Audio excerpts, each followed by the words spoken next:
We think it's pretty obvious that we absolutely love what we do. We love connecting with spirits. We love connecting with the living people around the spirits and helping people find answers about their questions about the paranormal, including our own questions about the paranormal. But what you see most of the time is our investigations, and what you don't see, and actually what I've seen very few of the even paranormal TV shows talk about, is the actual prep that goes into an investigation.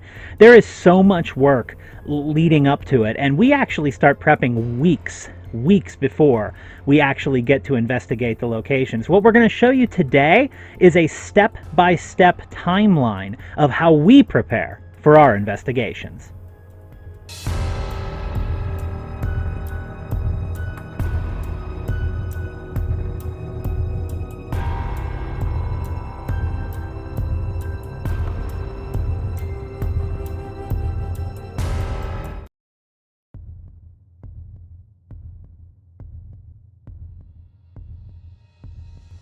We usually set up our investigations about 4 to 6 weeks beforehand.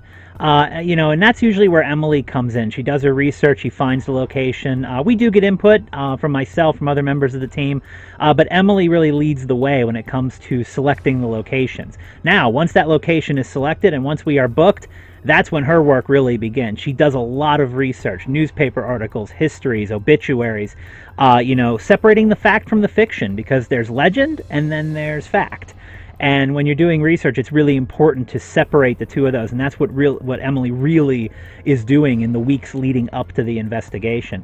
If possible, we get a floor plan. Most of the time, we actually do try to visit the location prior to the investigation a couple of weeks, just to meet some people, greet the owners, greet the staff, do some interviews, kind of get a lay of the land. What have they experienced there? Where is it? Where would it be best for us to proceed in terms of setting up equipment, or in terms of what questions to ask, or what spirits to even try to communicate with. Something else we look for is if any other groups investigated there. A lot of haunted locations, we're not the first people to try it, so a lot of times we'll look and see if there's any other evidence online. Sadly, there usually isn't. Even if groups have investigated there, a lot of times that evidence isn't shared. But these are the things that we look for in the weeks leading up to the investigation to help us plan our attack better.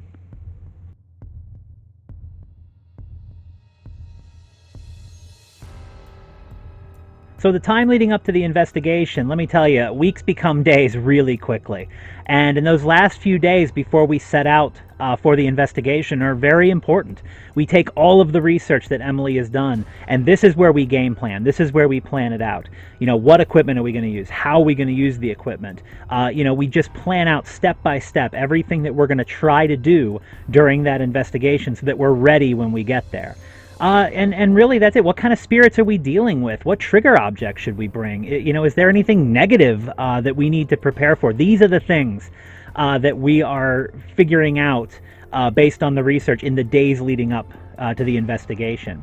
A day or two before the investigation, this is when we start charging batteries. Any paranormal group will tell you that we go through batteries like you wouldn't believe, and we use fresh batteries for every investigation at the beginning so that we don't end up having to change them, which is harder than it sounds in pitch black darkness to do that. But we're charging batteries where we can, changing batteries, making sure all the memory cards are empty, and then finally, once all that is done, we pack everything up, throw it in the car, and get ready to head out for the investigation.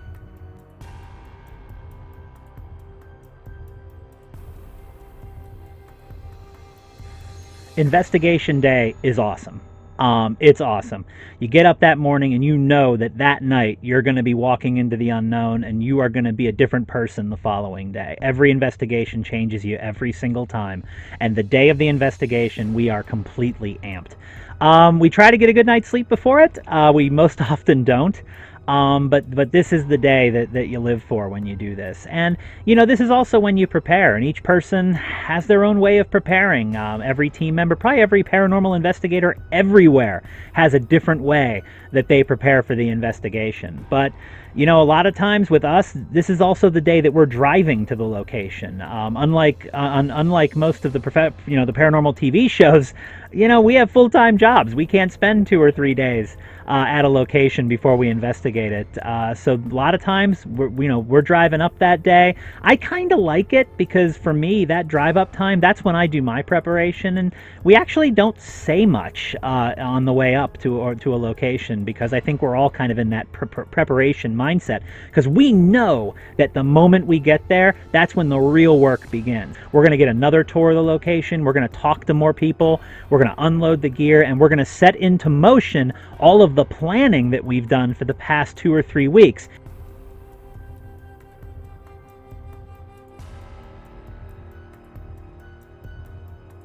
So 3 to 4 hours before the investigation begins, one of the first things we do is select a location for our base, our nerve center, preferably in an area that isn't as active, that isn't as known as being haunted, because there's going to be a lot of moving around in this area.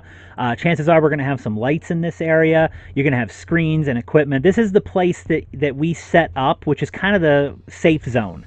Where we can go if things get a little bit heavy. We need to take a minute to take a breather. And this is also the place where we're going to be in and out all night long getting gear. So the nerve center location is really, really important, that you get that base in the right place with enough space, and that it's not overly active, so that you do have kind of a safe haven during your investigation. And this is when we unpack and we organize all of the gear. The organization has to be meticulous. It has to be packed meticulously. When you unpack it, it has to be sorted meticulously. And again, later on, when it gets packed again, you have to do that meticulously as well, or you'll never be able to keep track of anything that you have. So another very important step. And this is also where we finalize the locations of cameras and equipment. You can look at a floor plan all you want. You can look at pictures as long as you want.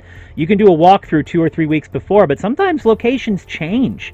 And they'll look different 2 or 3 weeks later. So that final walkthrough is when you really 100% lock in to your game plan with the equipment for the investigation.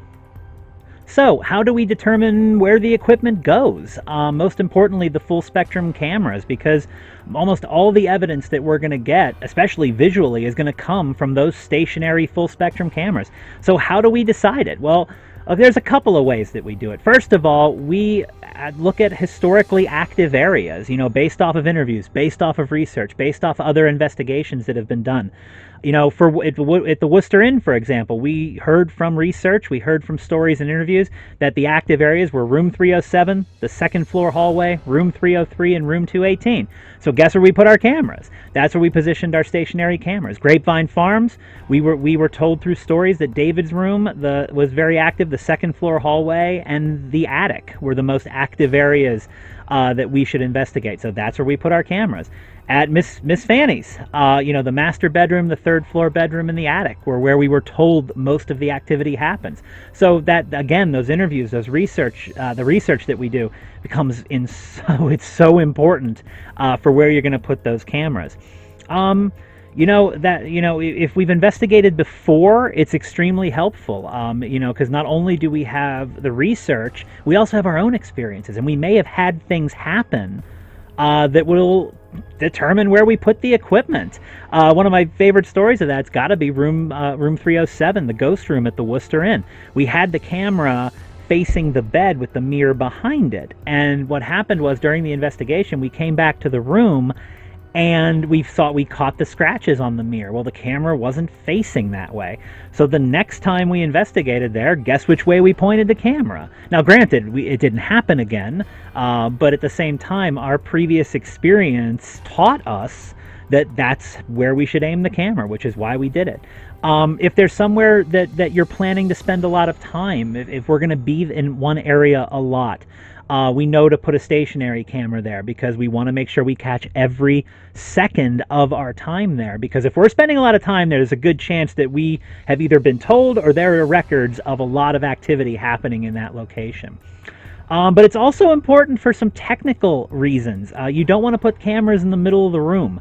When we're setting up our cameras, we tend to go for more of like the corner of the room, somewhere unobtrusive, somewhere where we're not going to trip over it. all night.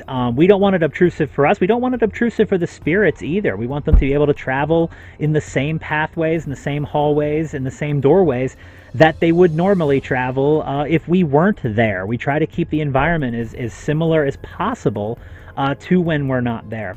And finally, you got to summon your inner Steven Spielberg a little bit, and you want to put the camera and position the camera in the part of the room where you're going to maximize the amount of the room that you're going to get to film, which is why we tend to put the cameras in the corners of the room. And the GoPro cameras that we use, our full spectrum GoPros, they're wide angle, so we're able to film a wide shot of the room just in being in one spot. So it's very important, and those are some of the factors that go in to us deciding where we can best put our cameras from a strategic standpoint to capture the most evidence.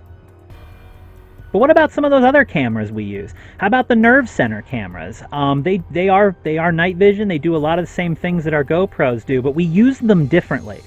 The difference between the nerve center cameras and the GoPro cameras are the nerve center cameras, we monitor them live.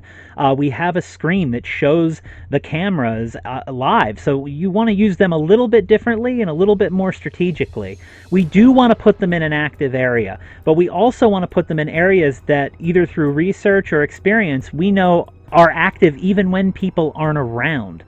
There are some locations where we don't catch anything without people around. The Worcester Inn is very much like that. If we're not in the room, not much is happening. The spirits react to people. There's not a lot of residual going on there. So we'll put them in active areas, but at the same time we will put them into places whether that are either less active and we still want to monitor, or places where the activity tends to be higher if there's nobody around. And if we're going to put them in a place where we're not going to be, this is where we're going to put REM pods in. This is where we're going to put motion detectors down. Something that'll set an alarm that we'll be able to hear it back in nerve center if it goes off, and we'll know to go right over there. So somebody's always going to be monitoring that nerve center, which we do that in shifts.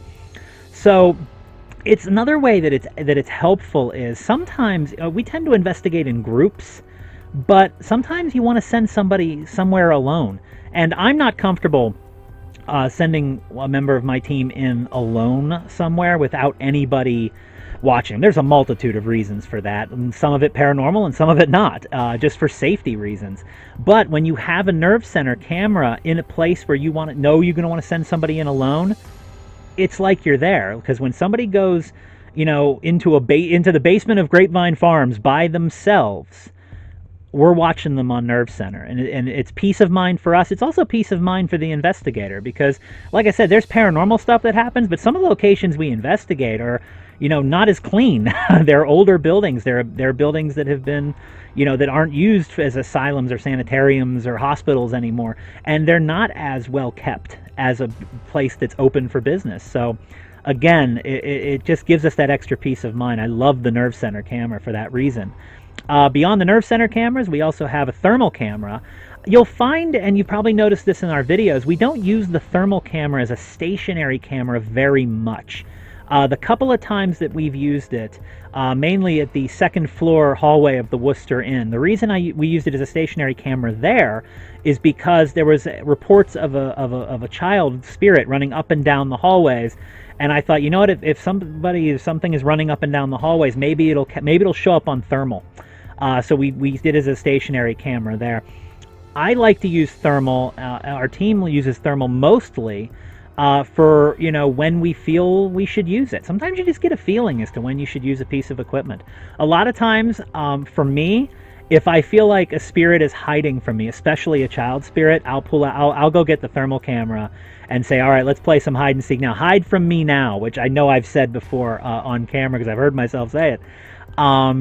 That's when I play a little hide and seek, and it's very tough to hide from that thermal camera. And we've caught some amazing, and a couple amazing images on that thermal camera, a couple good voices on that thermal camera, playing hide and seek with the spirits. The other camera that we have is this structured light sensor camera, the SLS, the stick figure camera. A lot of the shows use it. You might have seen it there. We don't use it a ton. I've said in other videos that we don't have the handheld one. Ours is made from a Microsoft Kinect, so it has to be mounted. We don't use it a lot, but we do use it in a scenario like the bar at the Worcester Inn, where I wanted the spirit to specifically come up to the bar and have a drink with me, and that was just another way that we had hoped to detect the spirit of Dennis, which it didn't happen. But the SLS camera is not something we'll necessarily set up all night. Much like the thermal, those two cameras we're going to use on a situational basis, whereas the full spectrum GoPro cameras and the nerve center cameras, those are always going to be stationary. We're always going to have those set up so we can case as much of the place as we possibly can while we're investigating.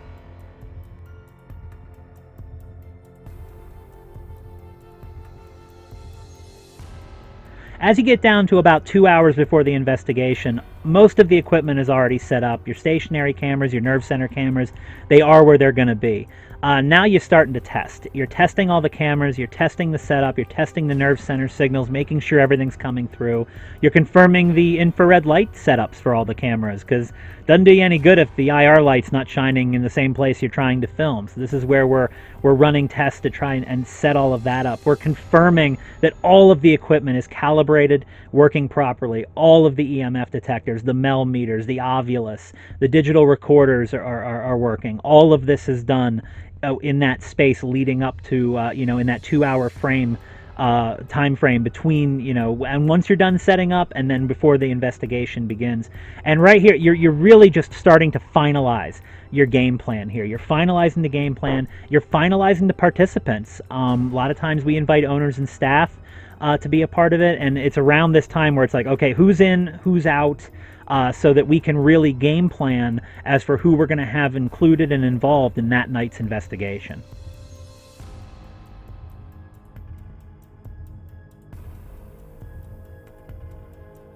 All right, we're less than an hour now from the beginning of the investigation, and now this is the final push. This is when you have to make sure everything's working, everything's in a row, and everybody has what they need. And it's during that last hour that we're distributing the gear to the team. When we unpack, we usually divide everything into two teams, into two groups of gear. Generally, if we have our full team, it'll be Aaron and myself on one team and Emily and Pedro on the other team. But a lot of times we have other people participating, whether it be owners, staff, whatever. But we make sure that everybody has the gear that they need, and everybody pretty much has one set of gear each to use during the investigation. This is when the final debrief happens. This is when the final testing happens.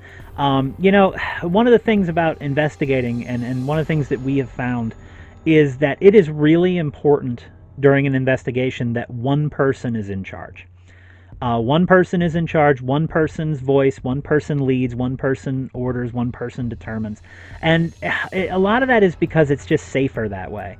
You don't have a bunch of people talking, you don't have a bunch of people giving their opinion. It's just understood that this person is in charge, if this person's going to decide who goes where and when.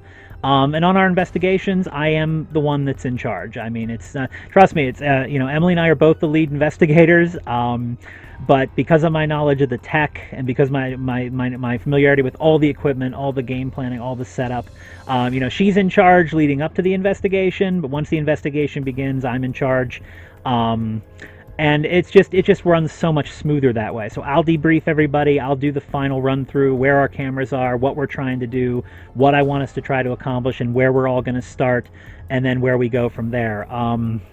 Best laid, for the phrase best laid plans, I think was created by a paranormal investigator, because your investigation plans through 2 or 3 hours in are going to be completely different, because you're always adjusting, but at least in that first hour, you've got your game plan figured out. Everything you've done up till this point has been for that game plan. One of the things that we do, if you follow our channel, you're familiar with it, is I'll put up a video where I usually walk through what we're doing. I'll walk through some of the equipment. I'll tell the story of the location that we're in to give you guys an idea of where we are, what we're doing, and what we're hoping to find. And then from there, once everybody's got all their gear, once everybody's understands what we're going to do, understands who's going to be there, understands where the equipment is, and understands every facet of every spirit in the location we are going to try to communicate with, it's lights out and investigation time. Good evening. My name's Dan. She's Hi, Emily. I'm Emily. We've come here tonight to communicate with you. We've come here to tell your story, to have your story told, and to share your story. We come here with respect for who you were, who you are, and this property and your home. And we merely ask that you talk to us. Sometimes we'll be together, sometimes we'll be apart. Feel free to approach us and talk to us in any of those situations. And a little bit later, if there are any children here, we'll have some gifts for you as well. We want the kids, we want you to come, feel free to come and play with us. I know I'm, a big guy and I have an intimidating voice, but I'm a really nice guy. And Emily's even nicer than I am.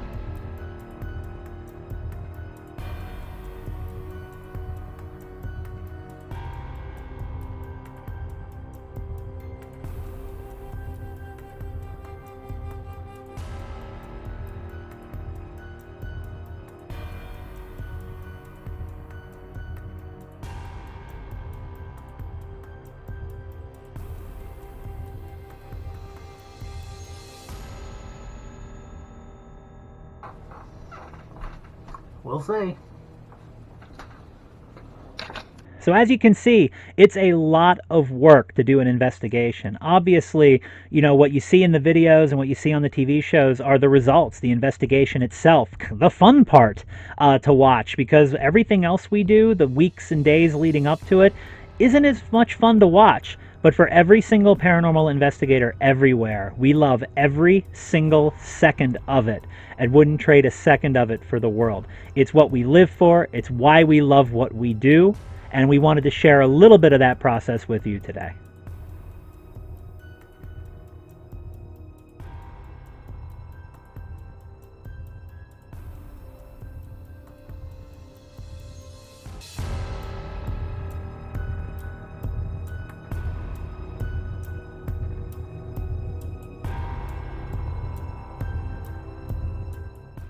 As always, thank you for watching. If you'd like to see more of our videos, please subscribe to our YouTube channel. You can also follow our day-to-day adventures by liking our Facebook page. For any more information about us, or to contact us directly, please visit our website, www.orangecountynYparanormal.com.